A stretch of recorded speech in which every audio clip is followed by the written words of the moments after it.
shows you how heartbroken they were.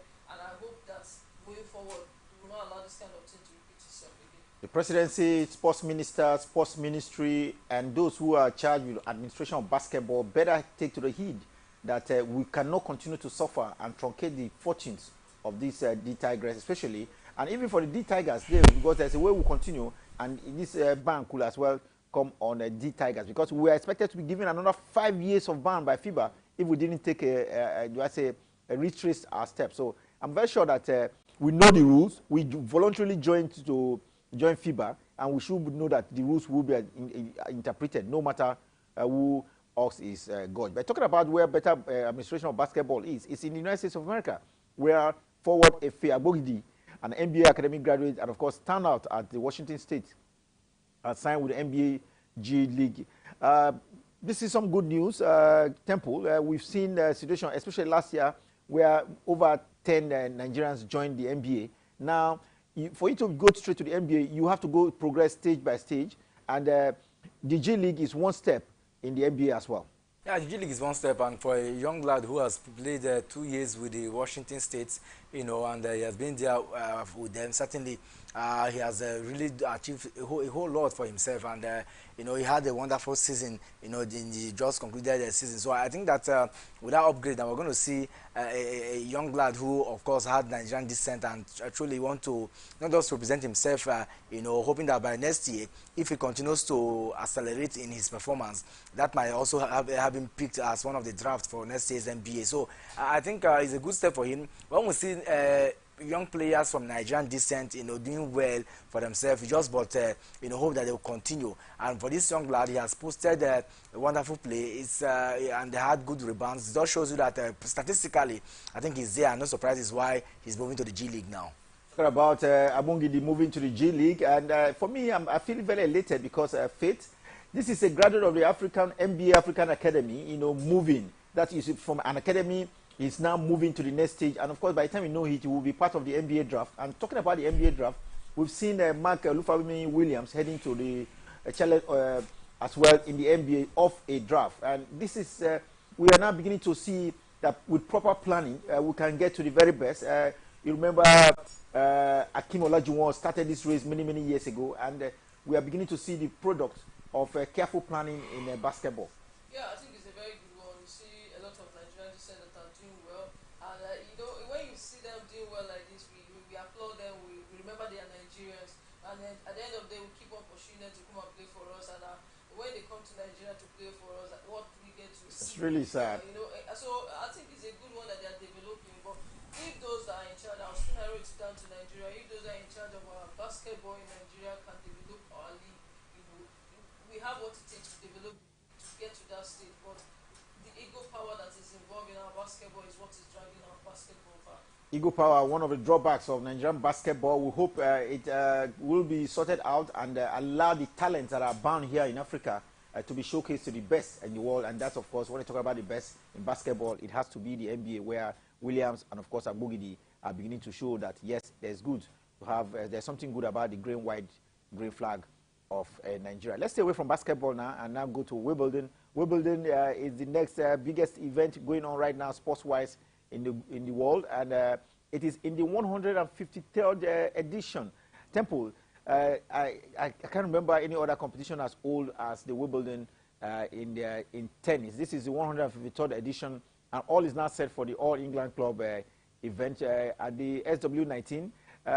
We have a lot of people who are looking forward to it. But first, since Faith is here, maybe I'll start with Faith. The females are getting the up. Before I just get to it, but we've seen Iga Swiatek win 35 games so far this year, emerge as world #1, looking very dominant. But she's coming up to the All England Club, that's Wimbledon, which is not a very good surface for her. She's not won a Grand Slam at the Wimbledon before, but do you see her dominance, coming to full because of the way she's been so far this year? She's won 35 straight unbeaten games. Yeah, I think it's possible, but when you look at the All England Club games, some players, get to struggle playing it, and that is why you see them, no matter the performance they have in Australia Open and French Open, when they come here, they fumble. And for someone that has that kind of record, we expect her to go on and on and on, but never can tell. She might not be comfortable with the surface of the play and the court, and it might affect her game. But I mean, let the game kick off, and we'll see how far she can go in the tournament. Well, talking about Ige Swiatek, she was junior champion here in 2018. Talking about at Wimbledon, the surface is all grass, and she's not very comfortable with it. But let's see. We've not seen her get to very crucial stages at the senior level. But for now, a lot of people think that she's the WTA boss because of the way she's been winning. Let's look quickly, because of time, go to the male tempo. It is pure, do I say, contest and rivalry, especially with that elusive number 21 coming the way, expected to come the way of Novak Djokovic. Everybody, we had Roger Federer, we had Rafa Nadal, and Novak Djokovic, with that 20. All of a sudden, Rafa Nadal has jumped to 23, I just say 22, and it could be 23 at this event. But again, the man you see on your screen there, Novak Djokovic, is a master of the grass surface. He's won 6 times at Wimbledon as compared to only 2 times won by Rafa Nadal.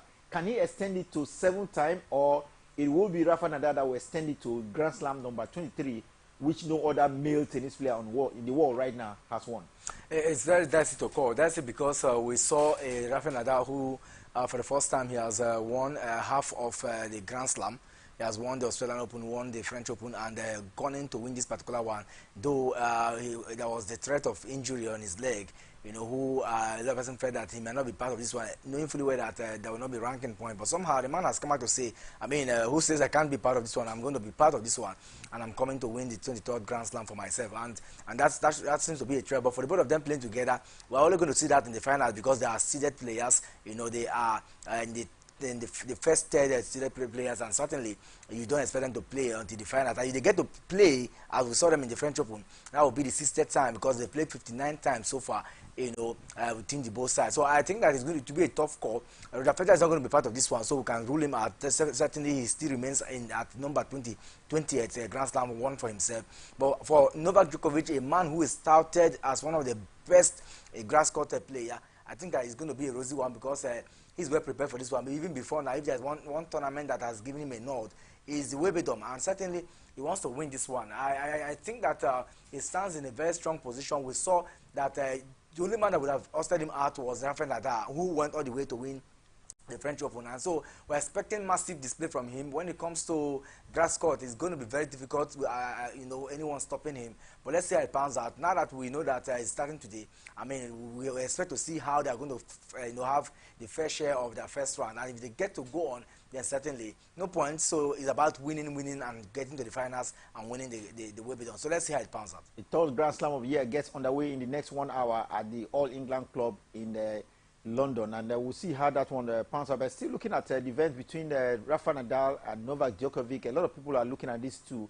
Well, we know that there are several others, Alcaraz, of course, in the mix as well. But Faith, Rafa Nadal, the last time he won at the, like I mentioned, he's won only 2 at the Grand Slam. He's won 22, and out of the 22 Grand Slam, only 2 is from the Wimbledon. And the last time he won there was 12 years ago. But for Novak Djokovic, is looking for a 4th one at the Wimbledon. He's won the last 3, and could he make it Grand Slam number 4 at the grass court in Wimbledon? The stats you just ruled out, favor Djokovic because when someone has won the last 3 and someone that won the last time 12 years ago, you can easily pick Djokovic, but you shouldn't underrate Nadal. You never can tell how the way he will come up with his game, so it's something that we can't predict now. But the statistics favor Djokovic, but that doesn't mean that he will win it.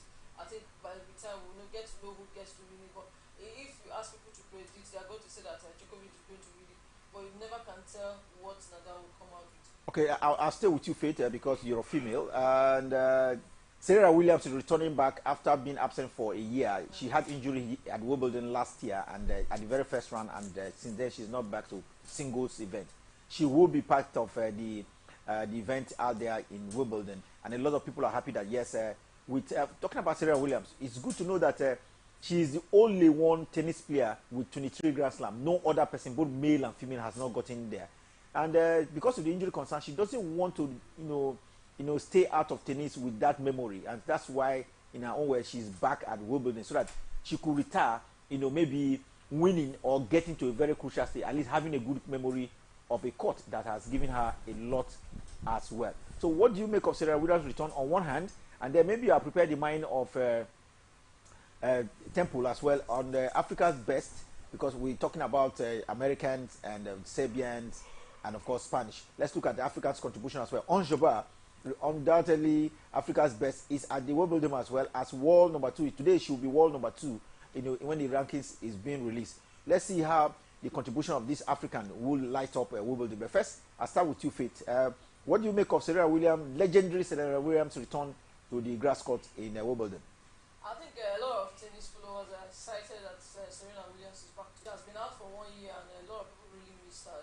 Coming back, I mean, she wants to retire with a title again, and that's why she's coming back. Will she get to the final? It's difficult to call. Having know that she has been out for over a year due to injury. I hope the injury doesn't get to affect her again or make her pull out of the competition. So we want to wish Serena well. I'm one of our fans, and like I said, fans are happy that she's back, and we want to see Serena Williams get to the final and to win the trophy, the title again. Well, I like that confession from Faith. She's one of the fans of Serena Williams. And I don't know whether you're a fan of Onjaba Temple. Onjaba is Africa's best player right now, both male and female. She's world number 2 by today's latest ranking. She'll be world number 2 in female tennis. She's coming to the Wimbledon on the heels of winning 2 titles, 2 WTA titles, and as well improving on her ranking. This year she became a top 10 player, and all of a sudden she's now world number 2. Can she give Ike Swiatek and of course the other female tennis players a run for their money at the Wimbledon? Yeah, I think so. I think she will. But don't forget that anyone who has beaten you once, it's always very easy to find out the secret of that victory. And the last time out we saw that it was easy for when they played against the both sides for the first time in their history. Iga Swiatek came top in that particular one, and Iga Swiatek had to won that particular one, even if she was also very wonderful in her display. I think she recently had an injury at the Eastbourne Classic, and that posed some bit of threats going forward at the doubles. But I think for her individual, she will be having time to play this afternoon, 1 p.m. precisely, against Mijam Bookland, and that will be an title. Of course, she's a seeded player, and this one is just an entrant. So let's say I expect her to get past the first one and then continue to move on. But I think she will post. She's one of the biggest names when you talk about WTA now. She will pose serious threat to the big names that you can ever think of. And at the time when we were not going to be having the Belarusian, the Anna Sabalenkas of this world, so it's even more easier than Naomi Osaka. So more easier for her to even get at least to the quarterfinals and the semi-finals. That is at least the minimum target I expect her to achieve. Well, the Wimbledon is here. In the next 1 hour, the event will start officially. And like you mentioned there, Africa's Onjaba will be in action at 1 p.m. Nigerian time. Trust us on Sports Extraordinary at 6 p.m. Nigerian time. Our main focus will be on the Wimbledon that has entered into this 153rd edition out there in England. Stay with us here on Atlantic Television Network, because when we return from this break, we'll be going to football proper, and we'll have Faith with us here. We will be sharing her knowledge with female football here in Nigeria, especially as it concerns the team that have just concluded in the league here in Nigeria, and of course what she expects with her team. Of course, we mentioned to you that she's the media officer of the Flamingos at the female under-17 side. They are going to India. I'm very sure that by the time she returns back from India, maybe we'll have some marks on her forehead. We don't know, but we'll keep our fingers crossed. When we return on a break, we'll find out what Faith will be looking like when she returns from India.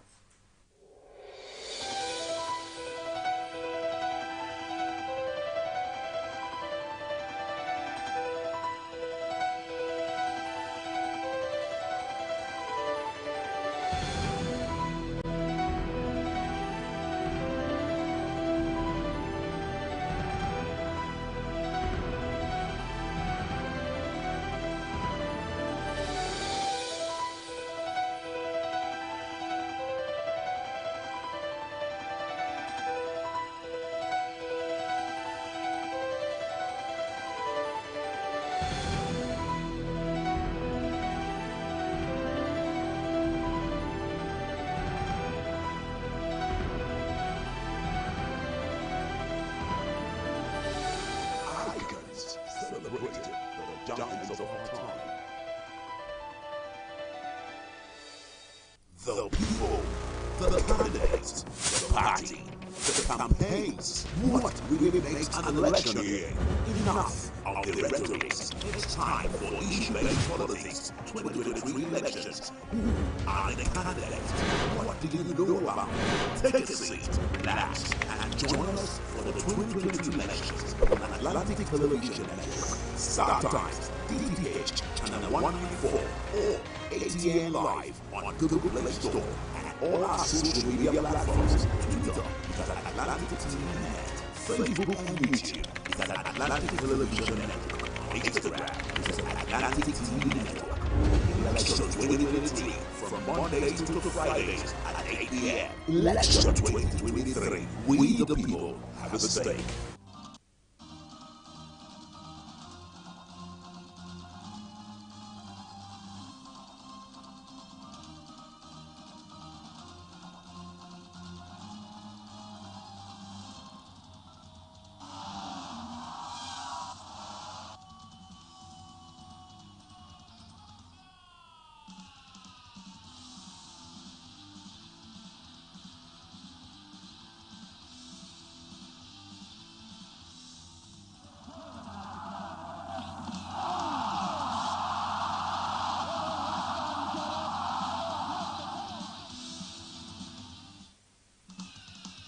Welcome back. It's Sports Talk here on Atlantic Television Network. We're coasting home, and we'll do that with some kind of football story. And I can tell you, if you're a Rivers United fan, since yesterday, you must be in a very jubilant mood because Rivers United has won the 2021-2022 Nigerian Professional Football League with 4 games to go. Yes, they lost yesterday, but that loss did not matter. They had still won the league with 4 games to go. I'll start with 2 Temple. This is nearly 6 years, and no team from Rivers State, Nigeria, has been able to win the Nigerian Professional Football League. And it looks like this is a parting gift to His Excellency, the Governor of Rivers State. Having supported the team so well in all of his administration, now will be having a trophy to crown his effort in supporting the team. Yeah, it is. Recently, Mr. Fury, if you go back history, you see that teams that have won the league are teams that have been given all massive support from their owners, even if, whether it's private, but it's difficult for a private team to win, the league. And somehow, since we have corporate sponsorship from the state government, it's always easy because they are financing the club, giving them maximum support. And that's what we've seen from Team Rivers. And for Rivers United, since 2016, when the merger came, it's been about them striving. They've achieved some feat. 2016, they came second in the league, and that shows strength. And somehow they've been building from those successes. And I'm not surprised. Last year too, they came second to Aqua United, who won the league. And for this year, the intent was clear. Let's get the league done. And also, they did all they needed. Got the right backroom staff that helped the team, Fatah Oshaw and others. And so I think that that was a long-term plan. Certainly, this is the fruit of what we have seen. So it just shows you that for a team to win the MPFL, we're having four more games to go. It has never happened for a very long time. So I think that we need to give kudos to all that has happened there, the support from the state government, the tactical ability of the technical crew, and also the players too. They got the likes of Yima Wagwa, brought in some couple of players to help blend the side, and also, shaping the whole stuff. As it stands now, we have 2 goal contenders for the highest goal scorers of the season, which has never happened before for a very long time. So we have seen a total change, a difference from what we've seen from other teams. And that shows that if you support a team massively, especially in an MPFL, in the Nigeria Professional Football League, certainly they're going to yield the benefit for it. And certainly, for the first time in a very long while, Rivers United fans and also supporters of the team in Rivers State will certainly be happy, and they will have to drink some champagne because it calls for celebration. It calls for celebration. Finally, Faith, Stanley Guma has won the league title. Yes, he's won the league title with Ejimba before, but as an assistant coach. But this time around, he's won as a head coach of a team. I remember his work with several club sides, Jasper, Sharks of Port Harcourt, Eagles, Cement. But again, this is the first time he's coming as a winning coach, as the head of the team. And besides the contribution of the technical crew, like Epo mentioned, we have Barrister Christopher Green, who came and ensure that the team did not, do I say, go up and down. Since he arrived, the team had only one objective: winning, and they have maintained that winning status up till 4 games to go. What do you make of the contribution of the technical crew and, of course, the management style of Barrister Christopher Green? Yeah, I think it's a good one. First, it's quite impressive that Stanley Guma has won the trophy for the state. They've always come very close. He has been supported for all of these years. Yes, he has been getting the support, and they've always come close and not getting the trophy. And this time around, they were able to get it. I think we must give kudos to the management of Rivers United, because at the point they got Fatai Osho, I think that was the beginning of the turnaround. I'm not trying to give Fatai Osho the glory now. No, it's a collective work. But I think they made a very good, decision to have brought in Fatai Osho. And he was also part of the technical crew that helped the team to get to where they are. I also have to give kudos to Barrister Green. He's an administrator that has been in the football business for a long time, so he knows what it takes. He knows the qualities of football and everything. So I think we also want to give it to him, and also to the players. They worked hard for it. Rivers United has one of the players that is contending for the highest goal scorer, Chijek Akineto, and we also have Jordan Ishak that has also been consistent too. So I look at Rivers United team, it gives you joy to watch them, because we have a lot of players that can turn up at any time. So I think it's going to be a carnival where they will get to play their next home match against Canupilas in Port Harcourt. Unfortunately, you will be in India by that time and you will not be around, but or Morocco. Yeah. Yes, so you'll be in Morocco for that event. But just before we let you begin to head towards the airport, there are some matches were played yesterday in week number 35. Canupilas beat Rangers by 1-0. Lobby Stars beat Dakada by 1-0. Nasarawa beat Rivers United by 2-1 in extra time. There was that penalty that, if not, you will have ended 1-1. But all of that is history, because Rivers United has won the league. Hadland played a goalless draw with Eyimba. That is, of course, it's a derby.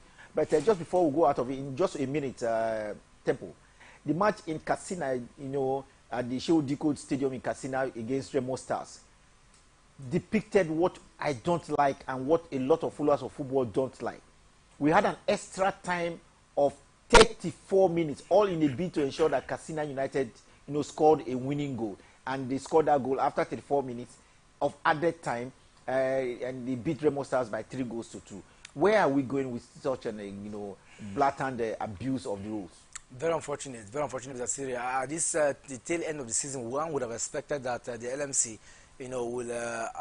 will subsequently meet with some of this board and some of these clubs to talk, because we know the intrigues, we know the what comes up every season end, and some of the teams that are battling for relegation, some who are contending to have a fine finish, have some mischievous attitude they put in place to galvanize results for themselves. And so we have just seen it, and it's not a very good one. Ordinarily, I think that Katsina United, that ground is always very difficult for teams to win. But somehow, I don't expect that it will be very conspicuous like we saw yesterday. I think the LMC have something to say, and that's why a lot of persons are already calling out that the LMC needs to come out openly to give a statement as to what happened, especially the match commissioner and those who are in charge of the match yesterday. I expect the LMC to come out with a statement and to know what to do. If that game will be played, they will need to see it, because I think that the protest is moving here and there, and not a very good one for the league, especially at the time when our league is not being seen. And part of the reason is, I think after this season, LMC should look at how we can bring back our league to the screen, so that all eyes can see some of these maladies that has crippled the fortunes of our football. I'd like to thank you for that contribution. But just before we let Faith head towards the airport, can you let us know, first, you are going to Morocco, and from Morocco, I think India is in view. Yeah, the Women's Nations Cup kicks off on the 2nd of July in the biggest women's football tournament in Africa. Super Falcons are going for 10. They've won it 9 times, and they hope to get to win it the 10th time. It's a record of 10 times. No team has won it like them before, and it's not going to be easy. Their biggest rival in women's competition in Africa now is South Africa, and they're going to be playing their first match against South Africa. Yeah, just before, let me interrupt you at that point. You talked about South Africa. I remember here in the studio, you had an interview with the coach of the South African team. Yeah. Has anything changed from that South African team that came to Lagos, Nigeria, as compared to the one that is going to the Nations Cup now? It has always been the same squad. I think they had about 4 new additions to their squad that will be in Morocco for the Nations Cup. It shows you the consistency, the blend of young players. And one thing that's been working for South Africa is that since 2016, they've had the same coach. Since 2016, they've had the same coach. They are not changing coaches anyhow. And one thing I know is that the toughest match Super Falcons will be playing in Morocco will certainly be against South Africa. Talking about Nigeria in the Nations Cup, and we have, apart from South Africa, which are the other teams in our group? Yeah, we have Botswana that are debutants, and we have another debutant. Burundi. Burundi. Yes. So we have 2 debutants in our group, but I think the Falcons playing South Africa first, they can get a good result. I mean, let's go through. The first fixture for the Super Falcons will be against South Africa, and let's hope that they can get it. Like Faith did mention to you, that we are the most won team with the most win at the African Cup of Nations 9 times, and we could make it number 10 if we take out South Africa, which is our greatest opponent. But again, they say there are no minnows in football. Well, I stay with you, Faith. After your adventure to Morocco, where the African Cup of Nations will be taking place in the next few days, you should be as well packing your bags for India. What about India? Yeah, Flamingos on the under-17 women national team of Nigeria qualified for the World Cup, and the draw was done on Friday. We've known the group opponents. We will play in Germany, New Zealand, and Chile. I think it's a big work. It's a big work for the Flamingos. Work starts now, but Flamingos themselves are not pushovers, because prior to these qualifiers, to the World Cup, they scored 15 goals without conceding. So it's a team that knows how to score goals. And one thing I'm happy is that we don't have any defending champion in our group. Germany is a very tough side. Yes, we agree. But I think the coaching crew, they've started work already. I mean, they've started work already. They've given the girls tape to start watching. And by the time we resume camp, ending of July, certainly it's going to be work to ensure that Flamingos go find the World Cup. Talking about the Flamingos, they qualified in style going to the World Cup, and this is a conglomeration of local-based players. It's not like the team where we see a lot of foreign-based players joining the squad. What do you make of this team and the technical crew as well? Locally doing some excellent job. Yeah, I think it's a lot of hard work was put into this team. Scouting players all around the country. We have players from Rivers Angels and several clubs, even from academy clubs, and coming together, and they blended. Like you said, they qualified in style, scoring 15 goals without conceding. They score away, they score home, and I think it's a very good one that this team has been put together, and I know that majority of them will be coming back to camp for the preparation for the World Cup, maybe 1 or 2 additions. But I know that with the kind of support that they've gotten and with the kind of work that the coaching crew have put into this team, I expect us to go find the World Cup. Well, we've just run out of time, and we wish we could have Faith more with us here. You understand why she has not been coming to work all this while is because of moving from one part of the world to the other because of football reasons, generally sports as well. And now she's going to Morocco. Epo, do you have anything you want from Morocco? Certainly. I mean, the bonuses, it will be fine. You want to be part of the dollars sharing. She's owing us something. In the last time, she promised that she will be bringing something home. Yeah, well, Faith, you've heard Epo. She needs something from Morocco. And going to India, I've been to India several times, and beyond the keke we see around there are 1 or 2 things that you could bring from India for me. I'm very sure that when it's time to go to India, I'll place my request to Faith. Many thanks, Faith, for coming through on the program Sports Talk this morning. Always a pleasure being here. Thank you very much. And Apple, thank you for coming around. And of course, if you are part of the program, don't worry, we are not just going off. If you join us on Twitter at Atlantic TV Net, we'll continue to interact. If you're on Facebook and YouTube, our interaction point is at Atlantic Television Network. If you're on Instagram, Atlantic TV Network will be our point. As we always say, peace and unity are clearly pathways to progress. Enjoy here on Atlantic Television Network.